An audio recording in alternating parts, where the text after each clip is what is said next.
Now, the Federal Ministry of Transportation, in collaboration with other stakeholders in the sector, have begun to roll out innovative solutions to ameliorate the hardship faced by Nigerians as a result of the removal of the subsidy from premium motor spirit.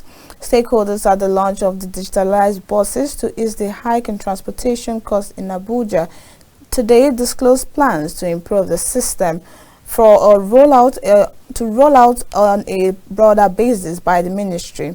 Here's the rest of the story. At a conference in Abuja on Thursday, multiple stakeholders across the transportation sector proffered viable solutions to the hardship being faced as a result of the removal of fuel subsidy. The conference sought a dialogue between federal, state governments, unions, transporters, and other stakeholders focused on adopting digitalized methods to increase revenue and diversify the economy. In her welcome remarks, co-founder of Nairaxi, Elizabeth Omali, spoke about raising the GDP through a new mass transit system. This is a time we've been waiting for, because Nigeria as a whole, we have a lot in our nation, but a lot of us depend on oil and gas. We depend on, that sector to help drive our economy. Not knowing that in the transport sector, there's a lot to be tapped into. Transit system that we have, that has come to, we have introduced to Nigeria as a whole, that will help, to increase our revenue and increase the national GDP very, very soon. Kingsley Eze spoke about the need for innovative collaboration between the private and public sector. What government should be thinking towards is how do we create a framework where people, the Nigerian people, masses, some rich people can invest. Government has this kind of program. If you bring in a bus, if you bring in a taxi, this is what comes to you.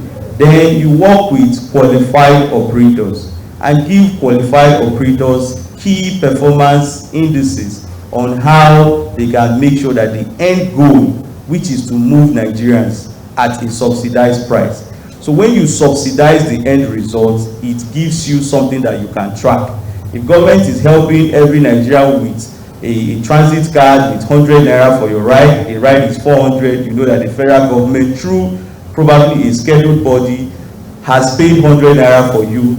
It makes more sense than just subsidizing PMS. So unions and transport workers called on the government to ease the cumulative impact of fuel subsidy removal on commuters. We also call on the government to support the union members in the area of adopting alternative fueling, such as the compressed natural gas (CNG) installation, provision of monthly fuel vouchers, subsidy support grants and loans to our cooperative through the Bank of Industry, Central Bank and relevant government agencies.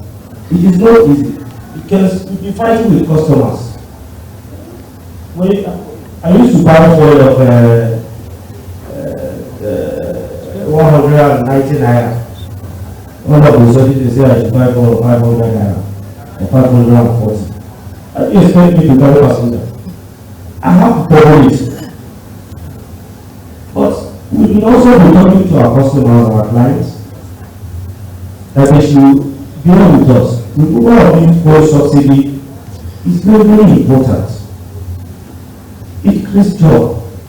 What are the jobs that government is going to create?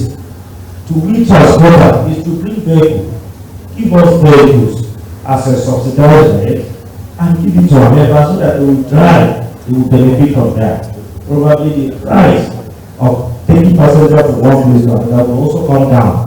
The conference centered on discussions surrounding digital mobility, transport subsidy through operators, tech-driven transportation services, and other related index targeted at cushioning the effects of fuel subsidy removal on commuters.